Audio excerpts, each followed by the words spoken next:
Assalamualaikum warahmatullahi wabarakatuh. Perkenalkan, nama saya Muhammad Rizal Habib, NPM 2113053135 dari kelas 2H Program Studi PGC angkatan tahun 2021. Di sini saya akan menceritakan mengenai sebuah kisah yang berjudul Seekor Kancil Mencuri Mentimun. Dikisahkan di suatu hari ada seekor kancil yang berjalan-jalan jauh hingga ke pinggir hutan. Tanpa sadar, ia telah memasuki ladang milik manusia. Namun, begitu ia mengetahui bahwa ladang itu adalah ladang mentimun, maka ia mengurungkan niatnya untuk pergi dari ladang tersebut. Si kancil pun berkata, "Waduh, sepertinya saya sudah memasuki ladang manusia, tapi ladang ini adalah ladang mentimun. Mungkin aku bisa berkeliling sambil melihat timun-timun itu." Nah, setelah berkeliling, akhirnya si kancil pun tidak mampu menahan keinginannya untuk mencicipi timun-timun tersebut. Akhirnya si kancil pun memakan timun-timun yang ada di ladang tersebut. Tanpa sadar, ia telah memakan banyak sekali timun-timun di ladang tersebut. Nah, di sore harinya, Pak Tani pemilik ladang mentimun tersebut pun datang. Dan ketika melihat keadaan ladangnya berantakan, Pak Tani pun langsung marah-marah. Pak Tani pun berkata, "Kenapa bisa seperti ini? Siapa yang sudah membuat ladang saya seperti ini? Timun-timun pun sudah habis, tidak tersisa. Siapa yang telah melakukan semua ini?" Nah, keesokan harinya, kancil pun datang ke ladang tersebut dan bermaksud untuk meminta maaf kepada Pak Tani. Begitu sampai di ladang, kancil pun mendatangi orang-orangan sawah. Ia mengira bahwa itu adalah Pak Tani. Dan kancil pun berkata, "Pak Tani, sebenarnya yang telah memakan mentimun di ladang itu adalah saya. Saya meminta maaf dan tidak akan mengulanginya lagi."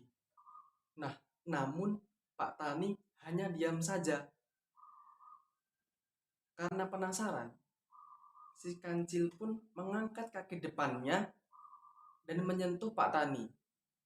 Lalu si kancil berkata, "Aduh, kok lengket sekali. Sepertinya saya sudah dijebak." Ternyata yang disentuh oleh kancil itu bukanlah Pak Tani, melainkan hanya orang-orangan sawah yang telah dilumuri oleh getah karet. Alhasil, kaki si kancil pun lengket dan tidak bisa melepaskannya.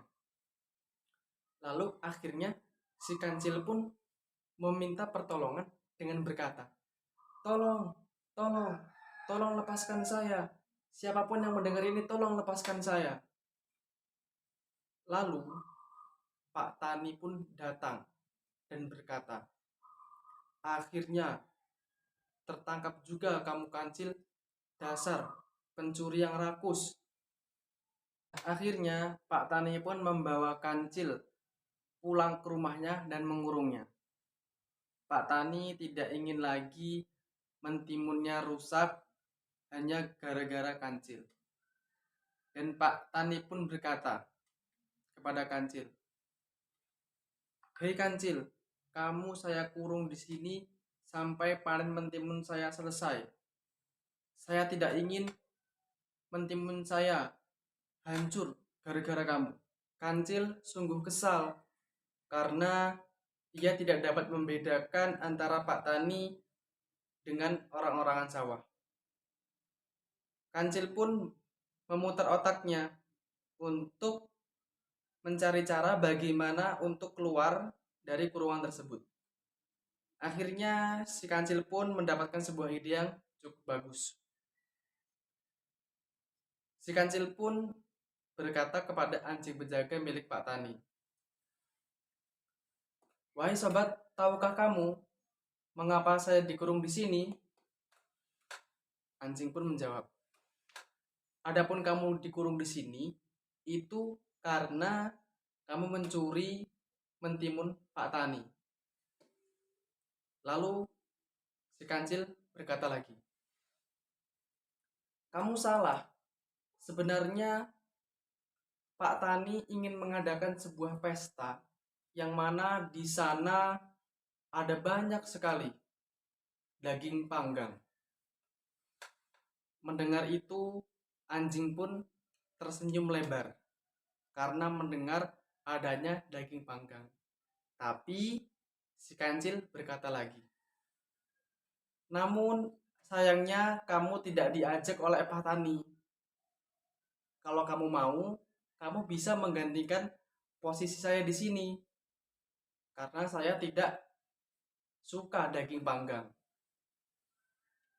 Mendengar pernyataan itu, si anjing Pak Tani pun terperdaya oleh ucapan si kancil.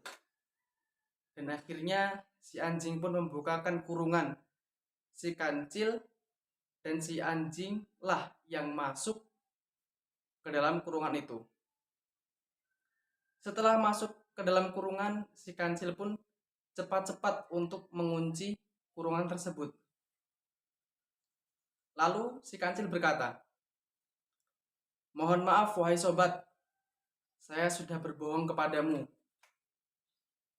Lalu si anjing berkata, "Lah, kamu membohongi saya." Nah, kemudian si kancil menjawab, "Saya memohon maaf kepadamu dan juga tolong sampaikan permohonan maaf saya kepada Pak Tani." Nah, akhirnya si kancil pun segera pergi meninggalkan rumah Pak Tani.